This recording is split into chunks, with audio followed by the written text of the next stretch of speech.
Good morning, my name is Jeannie Duckworth and I'm with Blue Magnolia Senior Living Advisors, and I'm here today to discuss some senior living options for any seniors you know and love, or maybe you're a senior yourself and you're wondering what your next step is. If you're looking to downsize and possibly look into moving into assisted living, memory care, or so on.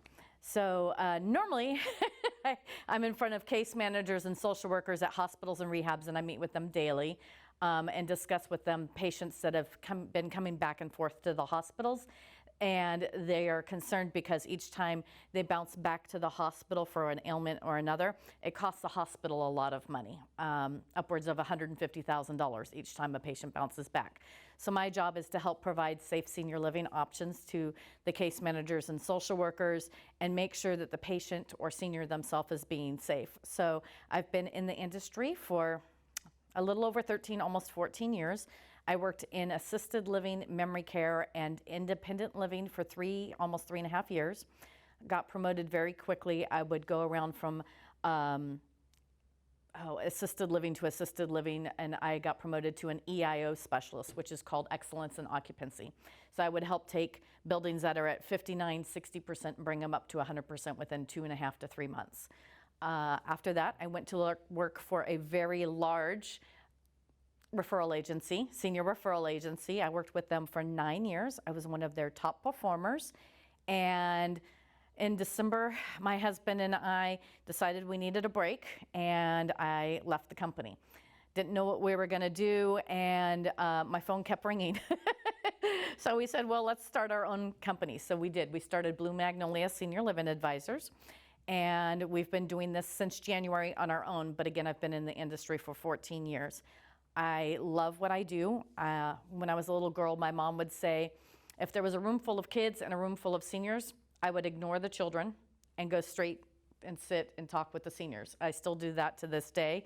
My husband says one day I'm going to leave him for a senior, but the joke is now that I'm not going to leave him for a senior because we're close to being seniors ourselves now. So he's safe. So I help seniors find what they are needing for their amount of care. So I can help seniors find assisted living, memory care, boarding care, independent living, and home care options. Does anybody know the difference between any of those? I would say home care is someone coming in to help you with your activities of daily living. It's non-medical. Mm-hmm. Assisted living is basically a congregate living site. Right. It has many seniors that need some help with Mm-hmm. the activities of daily living. And then memory care is for people that need a little bit more help. They're going to need 24/7. They're Yes. probably going to need specialized activities. They might need help being encouraged to eat, Mm-hmm. things like that. Mm-hmm. Correct. So I can run through it. We'll start with independent living. Independent living is basically a large apartment complex. That's the best way to describe it. It's got more to it than that, but it's a large apartment complex. It's designed for seniors that are 55 plus. They have activities every day. They have, sometimes they have wine and beer parties. They have proms. They go on trips. They go on cruises. It's just being able to be around everyone. Everybody in the world went through COVID, right? Where we were stuck at home during that time period and you couldn't go anywhere and do anything. That's what a lot of our seniors experience every single day. Every single day. Unless their loved ones are coming to visit them, they are at home in those four walls. So it's nice to have the encouragement to get out and do things when you're in independent living. You've got so many things going on, activities going throughout the day. It's your own apartment. Most of them have kitchenettes. Some have actual full kitchens, and some have your washer and dryer. Everything is included in your independent living. Your laundry services that you could do yourself. They do a weekly house cleaning. Your PG&E, your water, your garbage, your rent, all of that is all included in one lump sum. You're no longer having to pay property taxes, a lot of those other bills like PG&E. Some people have $600, $700, $800 PG&E bills, and if you have a senior that's only making $2,500 a month, that's a huge gap taken out of their funds on top of property taxes and all of that. So independent living is ran like a cruise ship. They can come and go as they please. They can go on trips. They can do anything, which is great. It's just got everything included. And most of them have chefs and open kitchens from 7 a.m. till 7 p.m. every night. Assisted living is very similar to independent living. You have your own apartment, or you can have a shared apartment. Some may have kitchenettes. They encourage the residents to come to the dining experience because they have different experiences, like they have around the world tastings, and maybe they'll have a tea party, all of that. They can have their own birthday parties there. But the good thing about assisted living is the care staff is there with you 24 hours a day, 7 days a week. They can take people with walkers, wheelchairs, canes. Maybe your senior is incontinent and they need changing. So assisted living includes that, and they charge the rates according to the amount of care that your loved one needs. So that way you're not paying through the nose. If your loved one only needs medication management and showers, maybe they're only charging an extra $200 a month on top of that. If they're full care, it can go quite high depending on the community. Yeah, it could go quite high. I have assisted livings in California. There's 7,000 communities throughout California to choose from. So I try to guide the patients or the seniors toward the places that are in their affordability factor, not just in their backyard, but say they only have $2,500 a month. I know which communities charge $2,500 a month in California.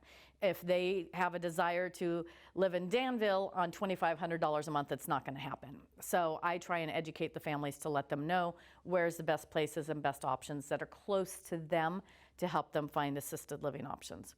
Board and care is similar to an assisted living in the aspect that they have caregivers there, but it's normally a 4 or 6 bedroom home.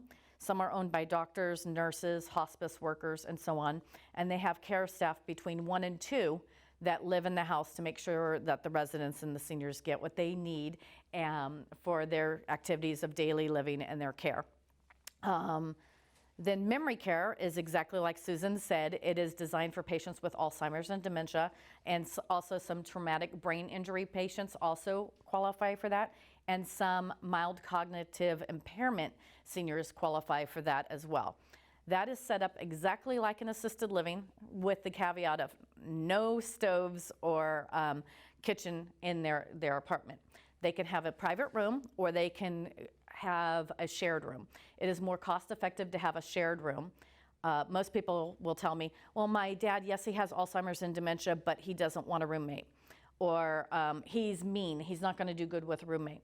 So I'll share a story. My grandmother, love her to pieces, but she was 4'8" and one of the meanest ladies you will ever meet in your life. She was married to my grandfather, and they divorced twice and married, no, they divorced 3 times, married 3 times. So she was a feisty little thing. She stuck to her guns about everything. Back then it wasn't normal for a woman to speak out against her husband. She spoke out quite fine, and then some. So anyway, she needed memory care. When she went into memory care, she was having episodes. She wasn't the grandmother I knew anymore, and I didn't know anything about the industry back then. I had a newborn baby and 2 toddlers-ish. Anyways, she kept calling them that thing, and the newborn was on the ground. I had just changed his diaper. I was getting ready to pick him up after I washed my hands, and she went to take her walker and missed him, but it was close enough. So I called my aunt and uncle and said, hey, my mom and I need a break. Can you give us 2 weeks break? We're gonna find daycare, something I don't believe in. And in that 2-week time period, my aunt and uncle moved her to Oregon and put her in memory care. And I was livid. How could you do that? I was grandma's favorite. I was the only girl in the family, firstborn girl in a lot of years, and I was just beyond myself. I wanted to do everything to my aunt and uncle. I wanted to sue them. I wanted to do this. But I called my grandmother after the first week of her being in her community, her memory care community. She was playing bingo, something that she loved when she was younger, but she couldn't do anymore because, you know, I didn't know what to do with somebody who would wander off and away from me, you know, if we took her places. The second week I called her, she had a boyfriend named Henry. The third week, she had used my name for the very first time in over 4 years. My name is Jeannie. My name when my grandmother was living with my mom and I was helping take care of her became Grandma No. Because I would say, Grandma No, please don't hurt the baby. Grandma No, please don't run down the street naked. Grandma No, you can't pick up something off the floor and eat it. That's from an animal. Let's do this. In order to get her to take a bath, I would have to buy a pound of See's candies and encourage her to get in and out of the bathtub, and she would get the whole pound of See's candies.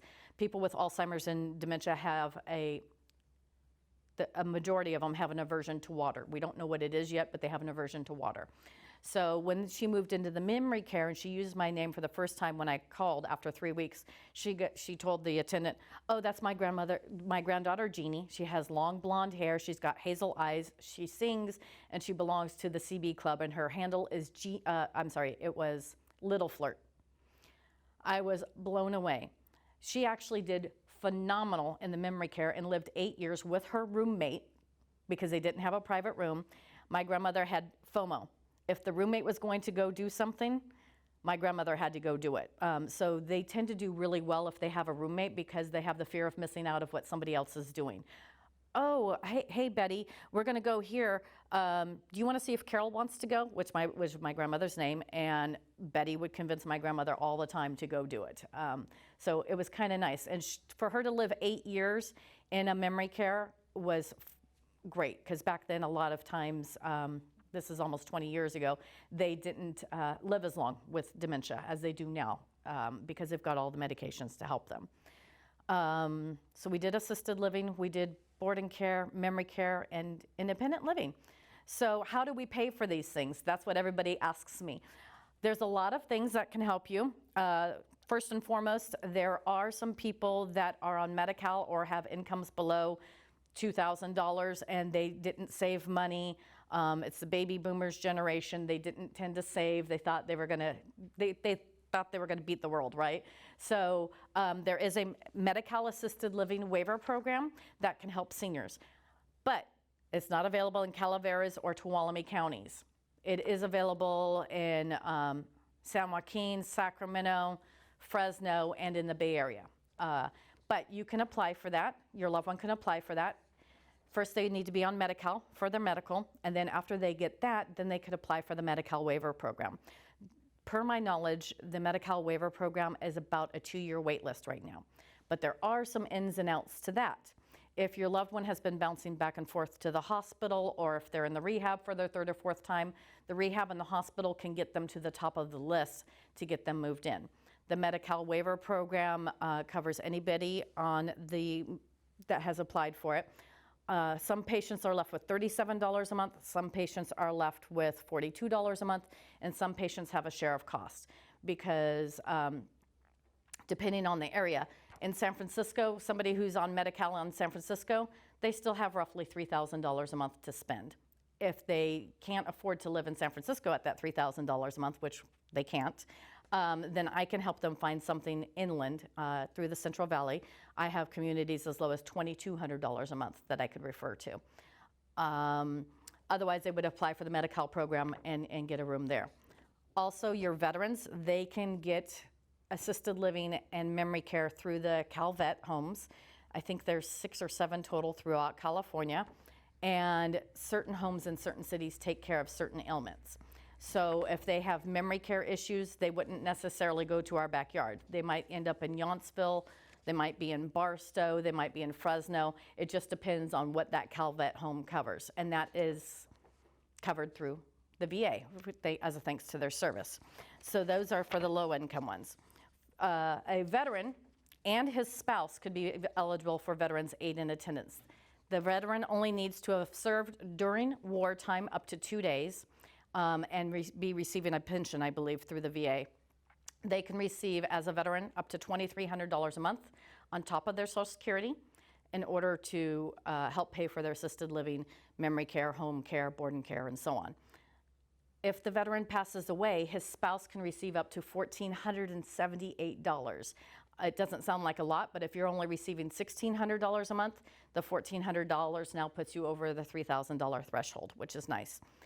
So that's another way to pay. Another way to pay for your assisted living, memory care, or board and care is 401k, your IRA, savings, home equity, life insurance. A lot of people get life insurance policies. Some, like my family, they have high life insurance. Like they have 300,000, 400,000, but they don't need all of that. Most of them get the life insurance policy and they already have their burial or their cremation added to it as well. So they can sell off a portion of their life insurance to help pay for their assisted living as well. There is also long-term care insurance, and long-term care insurance can help pay for it as well. I've seen long-term care insurance as little as $45 a day, and some patients, residents have had long-term care insurance that's up. I seen one that was $375 a day, and he was living in his independent living building for over 18 years, and he wasn't paying a dime. That didn't come out of his pocket, anything. He had a great insurance policy. So that's another way to help pay for your assisted living, memory care, and boarding care. Here in the mountains, you're looking at about $5,000 to $6,000 a month starting for memory care. That's just for your room and board. If you add your care on top of that, it could go upwards of $1,000, $2,000, and $3,000 a month on top of it. If I look down in the Central Valley, because again, I have access to over 7,000 communities, you can find memory cares all inclusive for $3,500, $4,500, and that includes everything, instead of piecing and parting their care levels. Trying to think if I've missed anything. I don't think I have. Is there any questions? It's a lot to take in. So we're happy to help. We're available 7 days a week. We have our website up and running. We're also on Google now. And during the height of COVID, the hospitals and rehabs were calling me midnight, 3 o'clock in the morning, because they needed to be able, after the patient had done their isolation, they needed still more care. So I needed to be able to place them. This is in the height of COVID, right, where we didn't know what was going to happen. So I was receiving calls 7 days a week, almost 3 years, at all hours of the day and night. It's thankfully calmed down because things are back open again. But because of that, and working with the very large company I worked for before, I have the know-how to be able to assist no matter what's going on. Last week we received a patient at 6 o'clock at night. They moved at midnight. So we try our hardest. We educate the seniors. If you don't have long-term care insurance, if you have the capability, add it now. They have the right to choose where they go. They have the right to choose who their rehab is. They have the right to choose who their home health care company is. So we're here to help them with any and all resources, not just placement. Yeah, I think that's it. Any questions? So when you're talking about, say, Medi community, the senior, pretty much every dime they get goes to that, and then they get, what, $35 a month? Or Yeah, $37 to $42 a month. Some seniors, like my other grandmother, she would have had a share of cost. Her income was quite high. She could have paid for a full-time caregiver and then some. Actually, she did have a full-time caregiver that the family was paying for. So she would have had a share of costs. So somebody who goes in and applies for Medi-Cal and they're receiving $900, they don't necessarily have a share of costs, but they still leave that patient with the $37 to $42 a month, per my knowledge.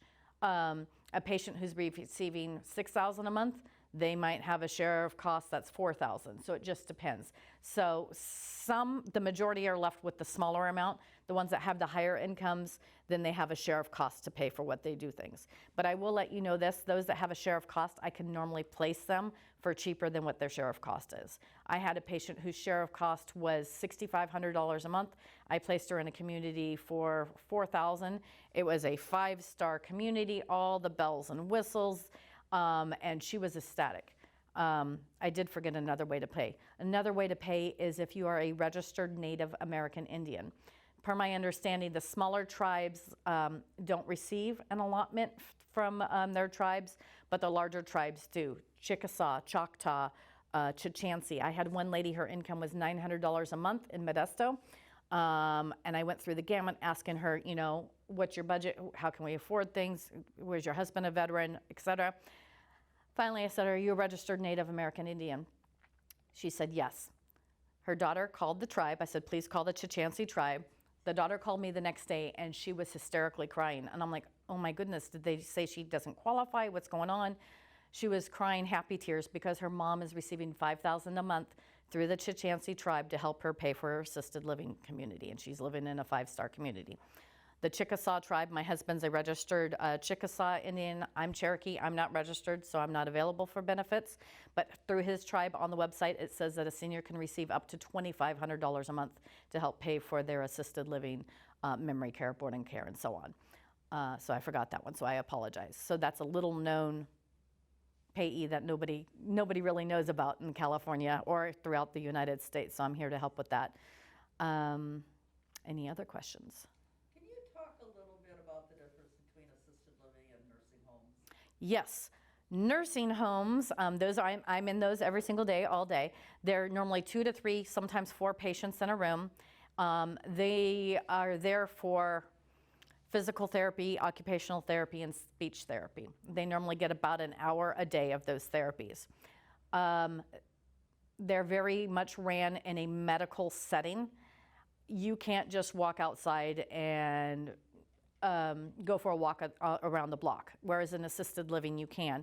Assisted living, you have your own apartment, or if you choose to have a shared apartment, it's only with another person, and it's normally 2 separate bedrooms.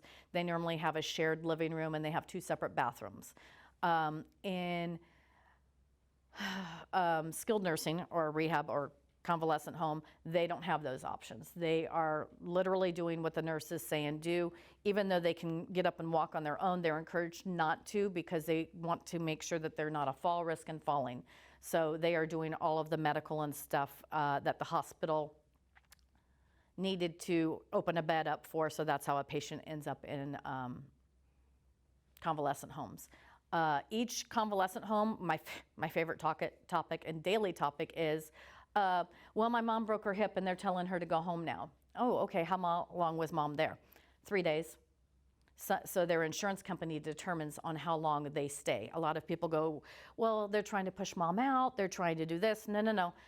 The convalescent home skilled nursing facility is not doing that to you. That's actually your insurance company determining that. So they always have the right to appeal.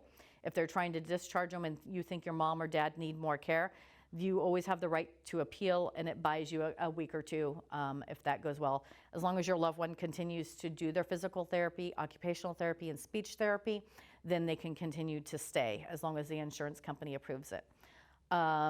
Maybe you're still feeling mom and dad aren't good enough to go home. There are assisted livings, memory cares, boarding cares, and all of that do respite stay, where they charge a daily rate. Normally the care is included in that, and a home health agency can come in and do their physical therapy, occupational therapy, and speech therapy. A lot of people get home health and home care confused. Home health does therapy. Home care comes in and can do meal preparations, showers, light housekeeping, take your loved one to and from doctor's appointments, and give you that peace of mind. Maybe you live an hour and a half away from mom, then home care is a good option if you would like that.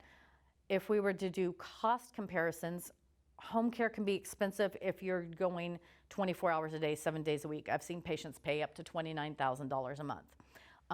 So if your loved one doesn't have $29,000 a month, if they need total care or full care, then boarding care or assisted living is a better option for you. And then the home health can come in and still do the physical therapy with them. I have a friend whose mom has been in a skilled nursing facility for probably a year now. Mm-hmm. So what criteria do they use to determine that this person should still stay here, but this person needs to leave? It depends on her acuity, what her diagnosis is. It can also depend on her insurance and also funds. So convalescent homes, skilled nursing, and rehabs, they have a long-term care side and they have a short-term care side. The short-term is for the patients that are going to be there for 2 or 3 weeks, some up to 3 months, and then they're going to discharge home because they're back to their baseline of what they were before they went into the rehab.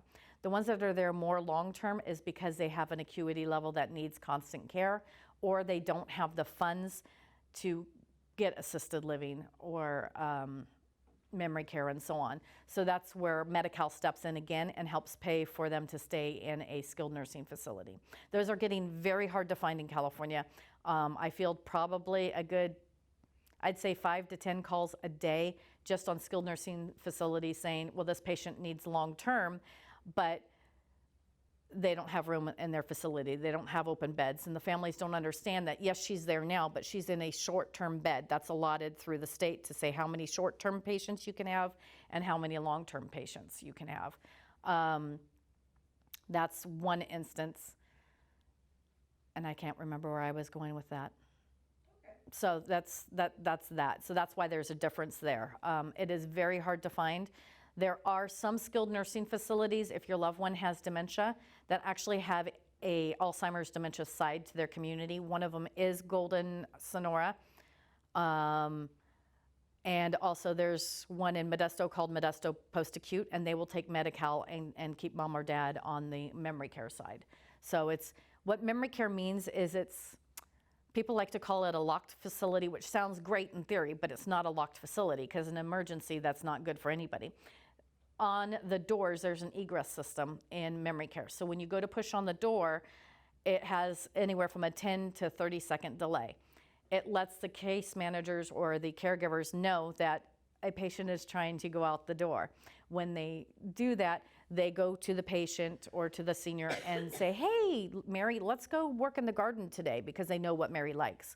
Also, memory care communities also have memory care stations where they have wedding gowns, clothes from the 40s, 50s, and 60s for them to dress up in. Some of them have the armed services uniforms there that they can try on. One of my patients, seniors that moved into a memory care that I worked at, she was an accountant. She was an accountant until she was 84, 85, and then she moved into the memory care. They set up a little desk for her, got her the old school accounting sheets from the 40s. She would sit at that desk for clock in, is what she would say, every day at 8 a.m., and she would clock out every day at 4 o'clock. And she would just sit there and do accounting over we don't know what, because we couldn't read what she was writing down, but she did that every day, and she was happy when she was doing that. She knew when the weekend came that she wouldn't do that, and then she would take over gardening. So some memory cares have that as well. They also have aromatherapy, music therapy, all of that going on. Massage therapy coming in, so, which is nice. Any other questions? How do we get a hold of you? Oh, you can call myself or my husband, David. He's helping me with the with the business. You can call us directly at 209-200-8222, and that will go either to my cell phone or to my husband's cell phone. We wanted to have that line so it can, if either one of us is busy, they knew they would get somebody. So it's 209-200-8222. We're also on Facebook under Blue Magnolia Senior Living Advisors. We're also on Google, and we have our own webpage, which is bluemagnoliasla.com, right? Oh, I'm sorry, it's Blue Mag, short for Magnolia. So it's bluemagsla.com, and you can reach us that way as well. Perfect. How much is your fee for your Oh, thank you. We are free. So we are free to the families and to the senior in need. We do get paid a referral fee from any community that your loved one moves into that we send them to. So if we send you to 4 communities and you move into one of those, we get paid. If you talk to 2 more communities that we haven't sent to you yet, we don't get paid. So, and it's a small referral fee. It's a set referral fee, and the communities are not allowed to pass that referral fee on to you. If they do, then we will not work with that community anymore. We also make sure the communities have good reviews, that if their state visits came, we do not send bad reports. So if they have any deficiencies on their visit from the state, and if it's a verified one, then we will not send a patient there. So if there's any signs of abuse and state licensing saw that and noted it down, no way in heck we're going to send a patient there. Some families want to move in certain areas. So how we refer a patient out is We speak with the family, speak with the patient, speak with their case manager, and then my husband and I get on the phone and we call every single community in their desire area for their actual need. So we will not send you a community that has not said, yes, we have an immediate opening. So in order for us to send the referral over, the community has to have an opening. They have to be able to take your loved one's acuity level, and they also have to work within the budget. If they don't meet those 3 criteria, we will not send a patient. There are some caveats to that. Sometimes a family says, oh, I want to move to XYZ community. Well, we know it's not hitting all 3 of the criteria, but the family isn't going to understand that. They're going to think, oh, we're just trying to point them in one direction versus the other. So I always will include that referral where they're asking to go, even though I know it's not a fit, but I will also detail to the family and to the case manager and document it and let them know this does not meet all 3 of the criteria. 99.999% of the time, the family comes back and says, you were right, that was not one, that building doesn't even take memory care, or that building doesn't do assisted living, or so, but they always have a friend of a friend that says, oh, you've got to try this community. And so we have to let them look, because that's the only way they know that it's not a good fit. So yeah, so we try really, really hard. And again, our computer system gives us direct access through the Department of Licensing. It's called the CCLD, and that lets us know about all of the communities in California. And right now there's over 7,000. The company I worked at before, we referred between 2,100 and 2,900 communities. So that's a big difference between 2,900 and 7,000. So that's a lot of missed opportunities. In doing this in the past 4 months, my company before, they only referred to about 10 to 15 boarding cares in Modesto. There's close to 100 boarding cares in Modesto. So that's a lot of missed opportunities that I wasn't able to give to my seniors and their families before. And I'm happy to be able to do that now. And we will also give them the link to the Department of Licensing so they could even look at the deficiency report and the surveys as well. So we want them to know that we're trying our best to do. Again, sometimes families will say, well, XYZ community, our friends talk up. I'll still send the link and let them know this is what it's saying on the deficiency report. If you still want your loved one to move there, then we can definitely help you. But we make it well aware, because we want to treat everybody like it's our own parents. My dad is 75. My mom is 72 with MS. My husband's father is 80. So we treat every single phone call as if it's our own parent. That's why we are available 7 days a week, including Christmas, Thanksgiving. Last year during Christmas, I moved 3 patients. So on Christmas Day, they were all emergency move-ins because the family hadn't seen them for a year. All of a sudden, they show up at mom's house for Christmas, and they're having to take their loved one to Kaiser or Sutter.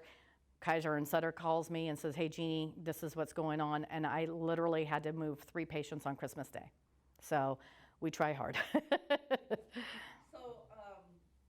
Jackson Hills Assisted Living, which used to be Oak Manor. Right. It's a senior apartment complex now.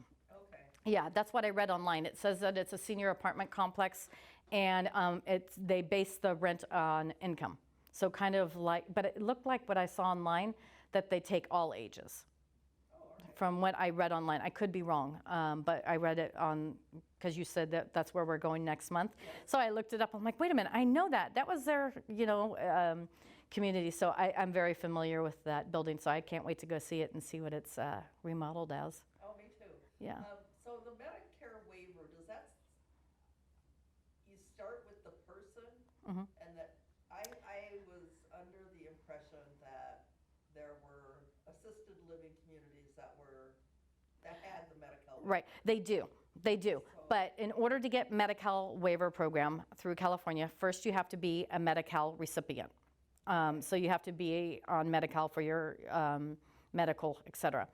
Then you go back and you apply for the assisted living waiver program. And then if you're not coming straight from a hospital or rehab and they're not directing you toward it, it could be up to a 2-year wait list. So kind of like when you go to the ER, you're going in because maybe you've got a bad fever and cough, but and you've been there for 4 hours and people keep walking in ahead of you.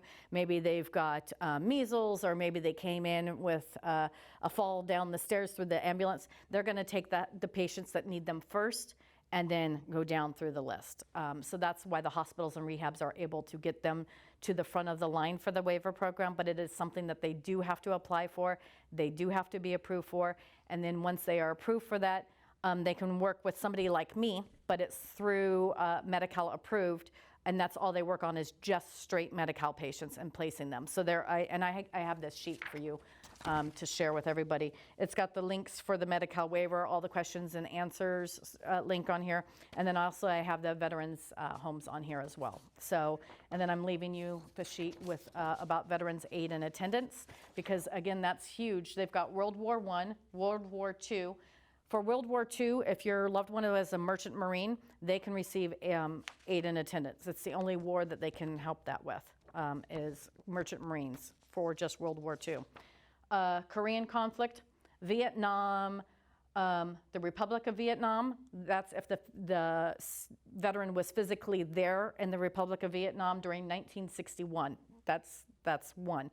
Then when we started the true Vietnam War, that's 1964 to 1975, and then the Persian Gulf War started in 1990 and still is going on today. Most of the people I place are 55 plus, but I have had some veterans that have come back with traumatic brain injuries, so on, and we've been able to help them find assisted living because now they need the additional level of care. So we have been able to do that. So there are some exceptions to the rule. Perfect. Do you go out and talk to the clients at their homes, or do you just talk on the phone? It depends. It depends. So there's 7,000 communities and even more hospitals, right? So if they're in our own backyard, if we're in the hospital that day, we can definitely meet with them. But for the most part, when they're in the hospital, the families want to be able to talk on the phone. They don't want to talk in front of their loved one, because a lot of times the decision is now being made by their daughter, their son, their niece, their nephew, their grandchild, because now you've gotten to the point where now the hospital is stepping in and saying, hey, you need to get help for your loved one, you know. So it depends. So most of the time we'll do phone calls with the families, we'll do conference calls, we'll do Zoom meetings. If we're in that hospital or in that area that day, we'll stop by and meet with them. But for the most part, they want us to talk over the phone. We do try and visit as many communities as we can, but again, we are in hospitals and rehabs meeting with case management all day too. So, and then, so Tuesdays and Thursdays we dedicate to our hospitals and rehabs, and then the rest of the week we are following up with communities, visiting them, seeing what the community looks like. Some of them I would love to live in. I've got a home in Atwater that is, it's a mansion, it's gorgeous. So it just depends. And some of the other homes, it just depends on what the patient likes or what the senior likes. Because I have a home that doesn't have all the bells and whistles, only charges $2,200 a month, and everybody likes it. But if I looked at it, I would be like, well, I want the bells and whistles, you know, but everybody is different. I've had millionaires that wanted to move into a home that was $3,000 a month versus paying where they lived $10,000 to $12,000 a month. So because they want to, you know, they grew up in that generation where money, they want to keep it tight. So it just depends on what their needs and desires are. And you'll know when you're going on a tour, I would suggest touring your communities, visit them unannounced, show up for a meal, do all of that. You're going to know what home is exactly right for your loved one as soon as you walk in. Nothing is a better telltale sign than your own gut. So, and families, when they call me, they're overwhelmed. Everything's being thrown at them at every direction, and the hospital's saying, nope, they got to get out, they got to get out. The rehab's saying, no, their days are up, they've got to go. So my job is to help hold their hand and help walk them through the process. So we try really hard. We're not perfect. We're always educating ourselves, taking classes as well. Even though I've been doing this for 13 years, you'd think I'd know everything, and I do not. So I try to keep educating myself as much as I can. Well, things keep changing. Oh, they do. And everybody's like, well, how come I can't find it for $1,000 a month? Well, just the workers themselves in those care homes and assisted livings, they now make $25 an hour. So when you're living at home, you've got the bills, the PG&E, the water, the garbage, the cable, the property taxes. If something breaks in the house, you have to fix it, all of these things. But then if you write all of those bills down and write what's included in your assisted living, memory care, or boarding care, a lot of times the assisted living, boarding care, and memory care is more cost effective than being at home with all of those additives to it. So, and if you're in assisted living and you have grandchildren, a lot of the assisted livings will let families spend the night too. So that's kind of nice. There's quite a few of them. Any other questions? No? Well, thank you for having me today, and we're available 7 days a week. Just give us a call.